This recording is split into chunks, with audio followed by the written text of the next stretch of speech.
It is Morning in America. Delighted, because we've been all over this topic, as you know, for the last couple of weeks. Delighted to have Congressman Tim Griffin, Congressman for the 2nd District of Arkansas. He and Marco Rubio, a Senate bill by Rubio and a House bill by Tim Griffin, to prevent the bailout, which is a critical part of Obamacare. Congressman, good morning. Good morning. Thanks for having me. Thank you very much for coming on. Tell us, I got really just two questions. I want you to tell us about the bill, and then I got the big question, which we'll ask you after that. But tell us about this bill and what you hope to do with it. Okay, well, there's something called risk corridors, as you know, that was inserted to provision in Obamacare, and risk corridors are not new. There's been a legitimate role in other contexts for risk corridors, and basically what it does and what it was originally intended to do in Obamacare is to take a little money from insurance companies that were doing well, basically, and help shore up the ones that aren't doing so well at a particular time. It's sort of a internal insurance mechanism to keep the insurance companies sort of on an even keel. Here's the problem with it, though. It was intended to deal with this particular insurance company not doing as well, this one over here not doing as well. It was not intended to address a systemic industry failure. Right. And the problem is, first of all, Obamacare is designed in such a way where you're going to have potentially a systemic failure, not just one company not making it.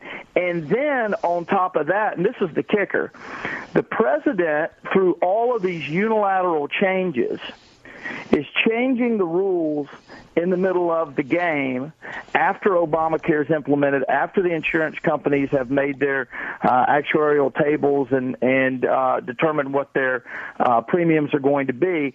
So what the president is doing is he is making a flawed law worse by making unilateral changes. And so what's happening is he's making these changes for political reasons, right? He's saying, well, we're going to postpone this deadline. Don't worry about this requirement. And the insurance companies are looking at him going, wait, Mr. President, we signed up on this deal with you, but we came up with all these premiums thinking the law was going to be the way you told us. And so the president is looking back at them through HHS saying, hey, I know I'm causing problems for you insurance companies. I'm doing it for political reasons, but I'm going to cover you guys through this risk corridor deal. Right. And that's where the quote comes in from November 14, the president gave a speech. The Department of Health and Human Services put out a press release, and they said, quote, though this transitional policy was not anticipated by health insurance issuers, and that was one of the unilateral changes it's referring to, when setting rates for 2014, the risk corridor program should help ameliorate unanticipated changes in premium revenue. We intend to explore ways to modify the risk corridor program final rules to provide additional assistance. Basically, the president's screwing it up. We know that, so we're going to tweak the rules that we're writing over here at HHS to make sure you get taxpayer dollars. Okay, now let's step back from this, because we've seen all these problems with Obamacare, Congressman Griffin, from the beginning, from the rollout of the website, and then this problem with, not enough young and not enough healthy signing up, so problem bills, problem. And then all of a sudden we discovered about 2 weeks ago, holy smokes, they can save the reputation of Obamacare and maybe the program itself by these huge bailouts, in which the insurance companies are implicated too, one has to say. I mean, I feel sympathy for them in that they were, given a bunch of rules and then the rules were changed, but they also cooperated in the passage of Obamacare. Oh, sure. They bought in from the start. Right. So now you've got the Obama administration and the insurance companies saying, no problem, we'll just nail the taxpayer with this. Isn't that basically what's going to happen according to the way it's written? That's exactly right, and particularly because the president's not saying, "Aha, I've created all of these problems for insurance companies," and I'm not saying I'm sympathetic to them, but he's saying, "Aha, I've created all these problems," but he's not saying I've got to go to Congress because they make the law. Okay. He's saying I'm going to tweak the rules on my own, sua sponte, so to speak. That's right. Just make it up. Right. That's the problem, and we're not having a say in it. And the insurance companies, I'm sure, are celebrating because the president's promising to bail them out, but you're going to pay for it. Right. Okay. Now, here's the part I want to get to because I've been stuck on this for a couple of weeks. I am so pleased and grateful to you for doing this. Very pleased you've attracted 52 co-sponsors.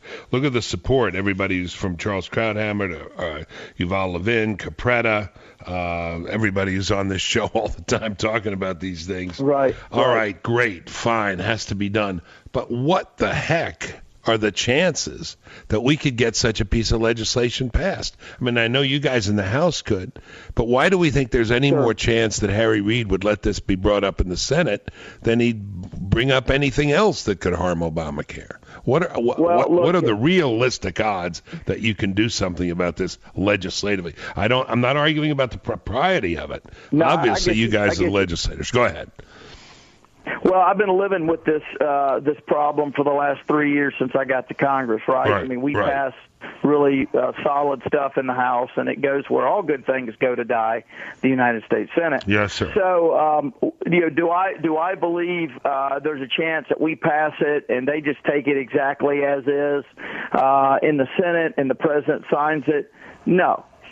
What I do believe, though, is that if we could get some Democrat support, and there are some unions who have shown a lot of interest in some aspects of 1341, which is the reinsurance provision. We're talking about risk corridor, which is 1342. Right. And Charles Krauthammer refers to that first provision. Unions have shown some interest in repealing that. If we could get a bipartisan vote in the House, there may be some bipartisan interest in the general problem.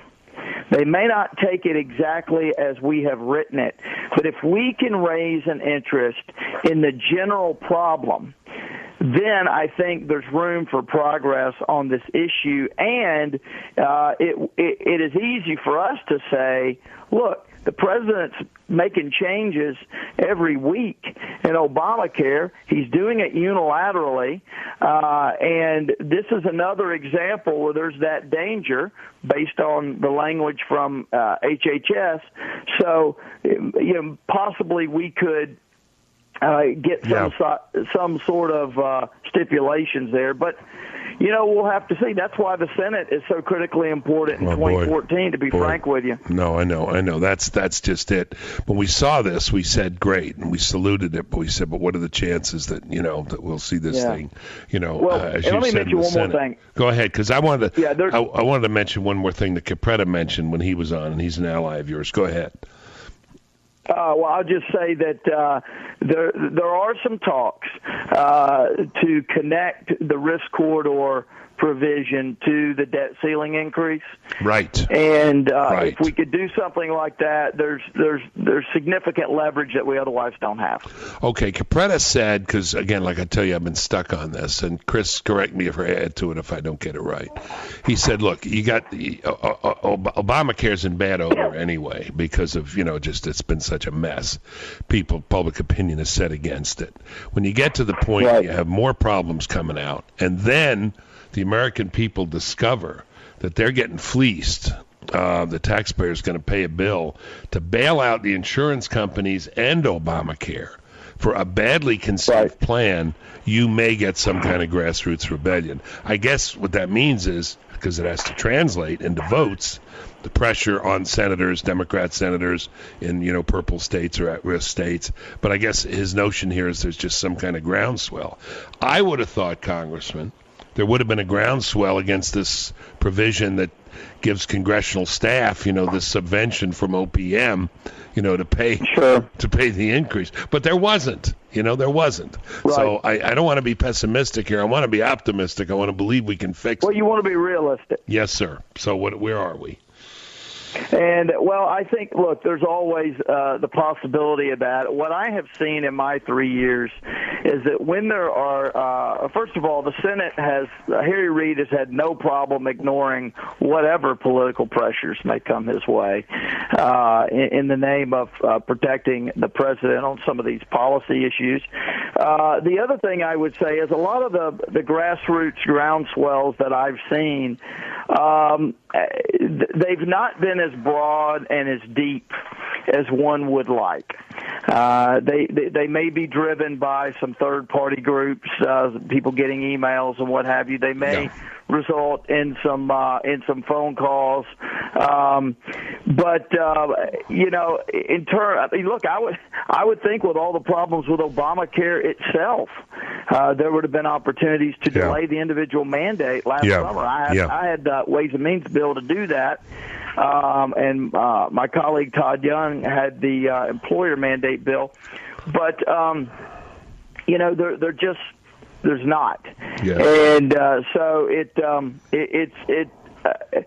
I'll keep waiting on that, but I'm not going to hang my hat on that. I think we have to build grassroots interest by continuing to move forward and educating. Yeah. Well, you're doing that with this piece of legislation, you and Marco Rubio, and we're trying to do it at our end. Anything we can do to further your message, you let us know. We're delighted at the degree of support you're getting. But, again, if this falls into the deep, the black hole of the Senate, we'll never see it again. I don't know. I don't know if the pinch is going to be felt harder by the American people. Some people observe this thing, say it's going to be even worse this year than last year. If so, maybe we have a chance that public outrage can knock this down.